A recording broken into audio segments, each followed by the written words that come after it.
Hello guys, TKG here. Today, I'm going to review a subculture game that recently came out. Honestly, the reason there's no opening for this video is because I was so taken aback while playing that I wanted to quickly share my thought.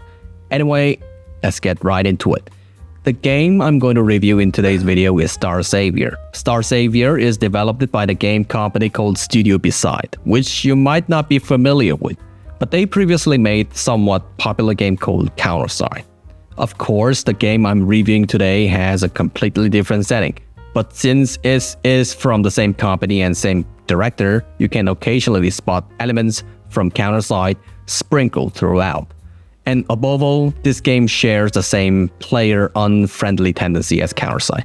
Anyway, the Starsavior you are seeing in this video is currently available on Steam and also has a mobile version, so you can try it if you want.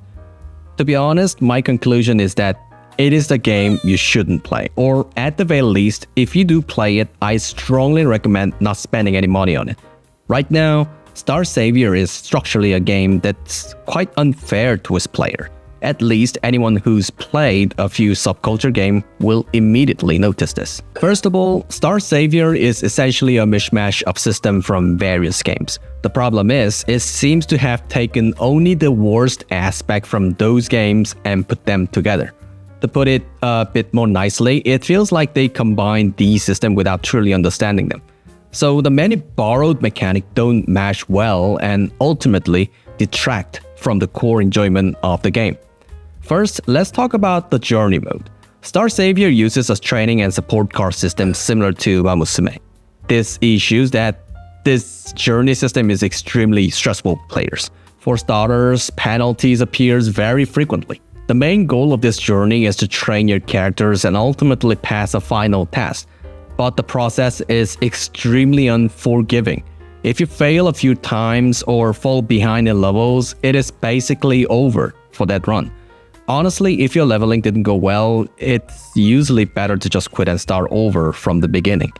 On top of that, your journeys get interrupted by all sort of random factors. For example, your character condition can suddenly get worse because of the bad weather, your stamina can be drained, or even just choosing a rest for a day can negatively affect you.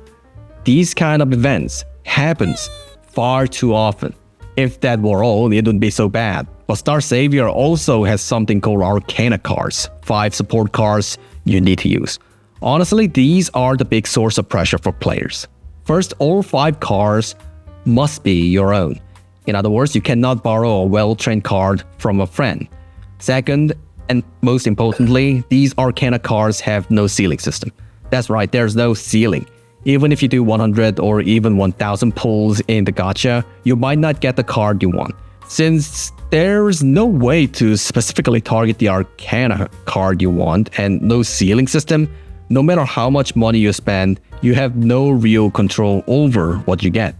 And of course, having all 5 Arcana cards be good ones is crucial for succeeding in the journey mode. But even if you think, well, I can tolerate this, character progression is far from over. The in-game currencies are extremely unbalanced. Honestly, it feels like they've scattered all the necessary currencies and items as much as possible throughout the game. Basically, the game seems to be designed around AFK play.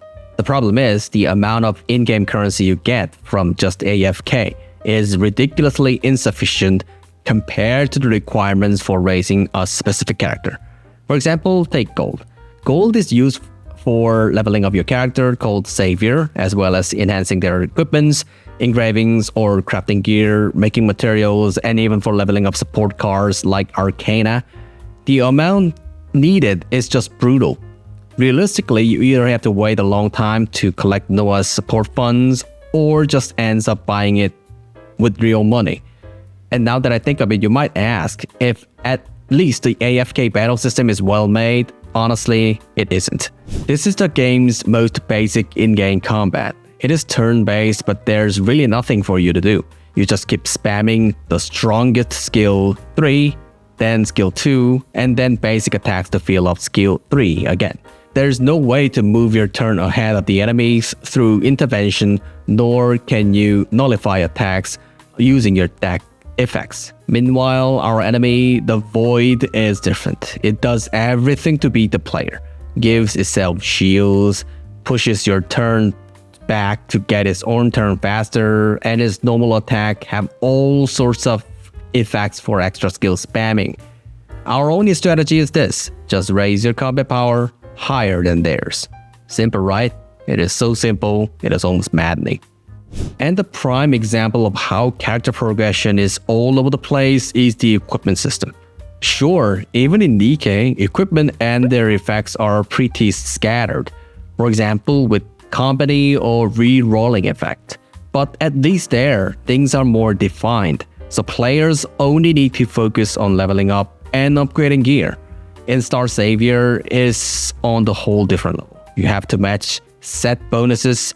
There are random main options assigned, up to 4 random sub-options, and every time you enhance gear, the options that increase are random too. It's get confusing at this point. The game claimed to focus on AFK play, but in reality, the system is all about heavy progression. On top of that, the direction of the update is extremely unfriendly to users. This isn't anything new. These things have happened before and they are still happening now. So when I started playing Starsaviors, I had pretty high hopes. Plus, I wanted to introduce this Korean subculture game to all of you. And since it was made by the same developers behind Counterside, a game I used to enjoy, I was genuinely excited for it. But honestly, I really cannot recommend this game to anyone. Right now, to be honest, Korea and Japan are basically acting as test region before the global release, but honestly, I'm not sure if this game will even survive until then. Supposedly, there is an update coming in January, but the reviews have been so bad that most users have very low expectations. You can see it just by looking at the Korean community or Steam reviews. So, to sum up, I don't recommend this game. Or at the very least, don't spend your money on it.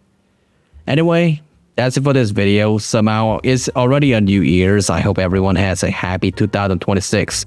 Thank you so much for watching, and I hope next time I can introduce a game that doesn't make me this angry. Have a great day, everyone.